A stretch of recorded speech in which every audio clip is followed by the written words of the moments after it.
जय जय श्री राधे। ऐसे हुई 51 शक्तिपीठों की स्थापना। 51 शक्तिपीठों की कैसे हुई स्थापना?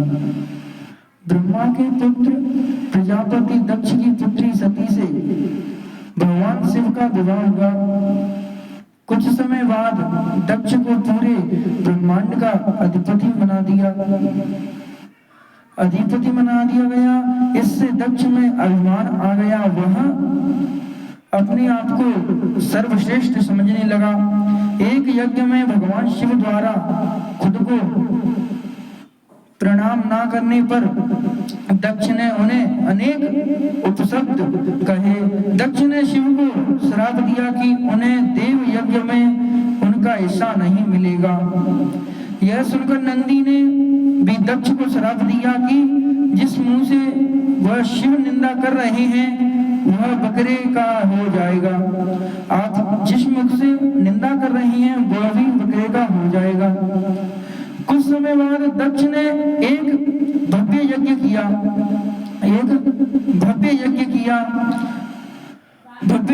आयोजन किया। उसमें सभी देवी देवताओं को बुलवाया गया, पर अभिमानी दक्ष ने शिव को उस यज्ञ में बहिष्कृत कर दिया। किसी तरह सती को यह पता चला तो उन्होंने शिव से उस यज्ञ में जाने की अनुमति मांगी। पहले तो शिवजी ने उन्हें समझाया, पर जब वे नहीं मानी तो उन्होंने सती को वहां जाने की अनुमति दे दी। सती अपने पिता के घर पहुंची तो दक्ष ने उनसे आंखें फेर ली। जब सती जी दक्ष के घर पहुंची, वहां पर दक्ष ने उनसे आंखें फेर ली। सती यज्ञ में शिव का भांग ना देखकर दुष्ट शिव का नाम ना देखने पर रुष्ट हो गई और सभी को बुरा भला कहने लगी। यह सुनकर दक्ष ने भी शिव निंदा प्रारंभ कर दी। यह सुनकर सती को बड़ा दुख हुआ और उन्होंने योग अग्नि से अपने शरीर को भस्म कर दिया। यह देखकर शिव के गणों ने दक्ष यज्ञ पर हमला कर दिया, पर देवताओं ने उन्हें वहां से भगा दिया। वे शिव के पास गए और सारी घटना सुना दी। यह सुनकर शिव को बड़ा क्रोध आया। उन्होंने अपनी एक जटा को उखाड़कर जमीन पर मारा, जिससे वीरभद्र और महाकाली प्रकट हुई। शिव ने उन दोनों को दक्ष का यज्ञ विध्वंस करने की आज्ञा दी। उन्होंने पल भर में ही दक्ष का यज्ञ विध्वंस कर दिया।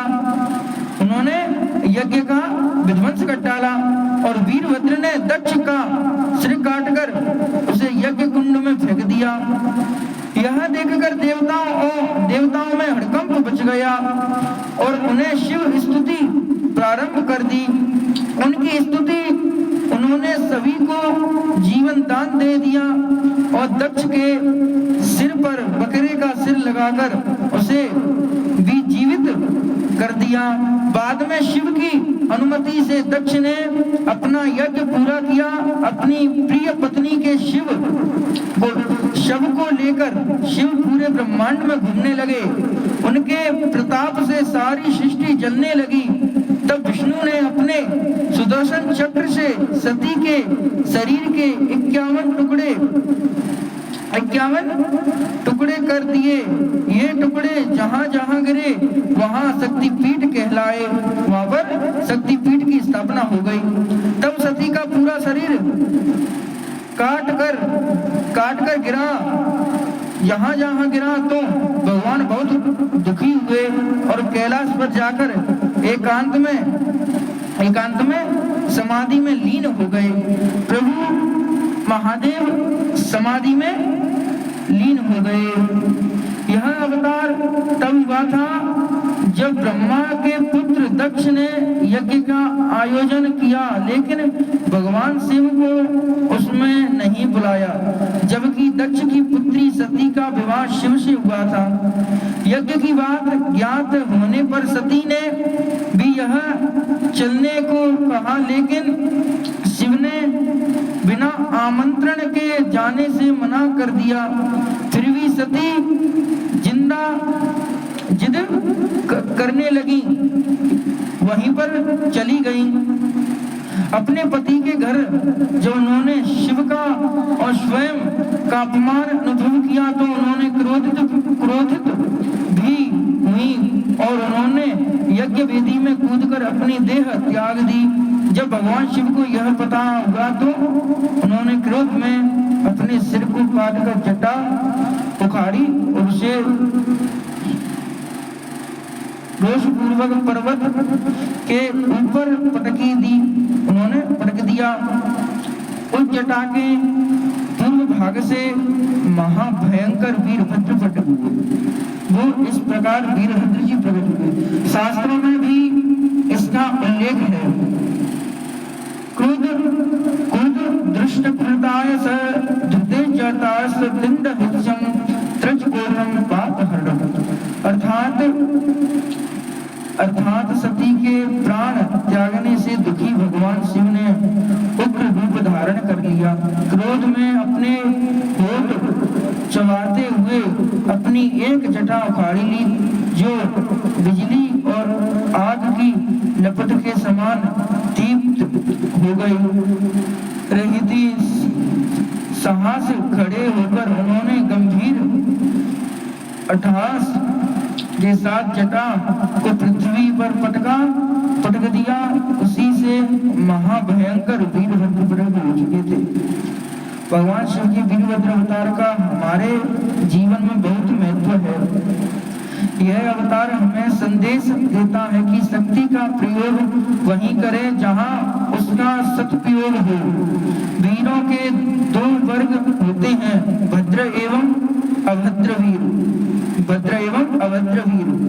राम अर्जुन और भीम वीर थे। रावण दुर्योधन भी वीर थे, लेकिन पहला भद्र सभा वीर वर्ग में, दूसरा भद्र असंभव वीर वर्ग है। सभा वीरों का काम होता है हमेशा धर्म के पथ पर चलना तथा निस्सह की सहायता करना। वही असंभव वीर मार्ग सदैव अधर्म के मार्ग में चलता है तथा निःशक्त को परेशान करते हैं। भद्र का अर्थ होता है कल्याणी।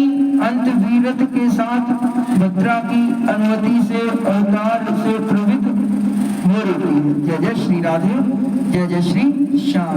राधे राधे।